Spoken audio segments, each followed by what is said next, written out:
Iran America యుద్ధం జరుగుతున్న పరిస్థితులను బట్టి మనమే ఇంత కంగారుగా ఉన్నామంటే అక్కడ ఉన్న వాళ్ళ పరిస్థితి ఎలా ఉందో, ఎంతమంది చనిపోతున్నారు, ఇంతమంది కుటుంబాలు నాశనం అయిపోతున్నాయి, ఎన్ని బిల్డింగులు కూలిపోతున్నాయి, తిండి లేక తిప్పలు లేక మందులు లేక మెడిసిన్ ఎక్కడ దొరకడం లేదంట, చాలా ఇబ్బందులకు గురవుతున్నారు.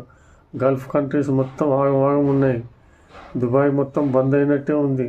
అక్కడికి ప్రయాణికులు ఎవరు పోవట్లేదు. ప్రయాణాలు చేసేవాళ్ళు కూడా చాలా తగ్గిండ్రు.